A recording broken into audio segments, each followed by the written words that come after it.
রাস্তায় নামাটি একটি প্রতীক।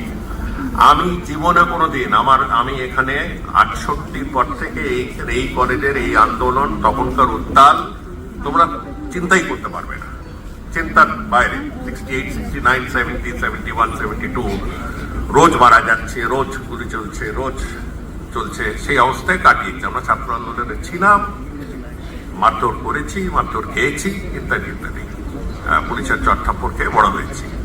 আচ্ছা, কিন্তু আমি এইবার যেটা দেখলাম, এইবার এই ঘটনাকে কেন্দ্র করে যে অ্যাজিটেশন দেখলাম, যে স্বতঃস্ফূর্ত একটি আন্দোলন দেখলাম, আমি নির্ভয়ে বলে দিতে পারবো যে আমার 72 বছর আমি কোনোদিন দেখিনি।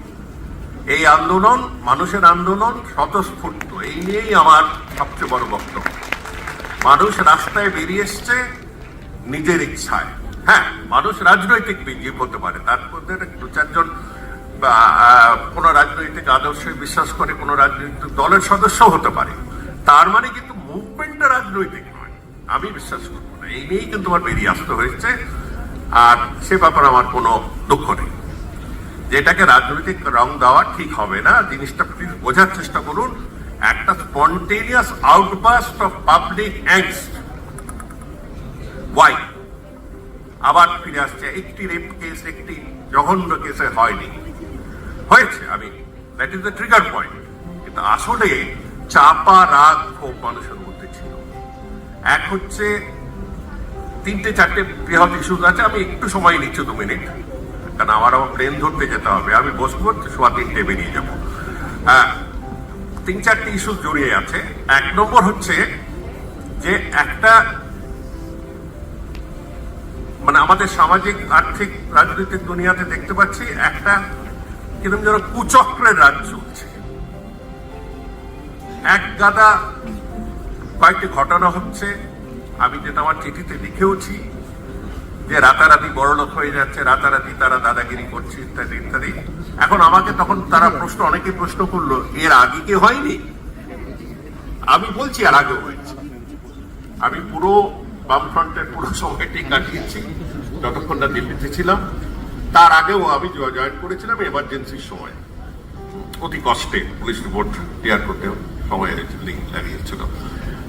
সেই থেকে দেখছি কিন্তু এমন একটা পর্যায়ে চলে গেছে যেখানে মানুষের সহ্য শক্তির বাইরে চলে যাচ্ছে। একটি বাড়িতে বারান্দা রিপেয়ার করতে গেলে কিছু দিতে হবে, কোনো কিছু করতে গেলে কিছু দিতে হবে। চারিদিকে আমি অফকোর্স সেই সিন্ডিকেট মিন্ডিকেট হতে জানি না, কিন্তু আমি জানি, শুনেছি যে এমন একটা পুরাণ চলছে অনেক জায়গায় যেখানে তার একটা ভিত করতেই হবে। এই যে জন আক্রোশটি দেখে যদি মানুষ শেখে, এটাই আমাদের সবচেয়ে বড় লাভ।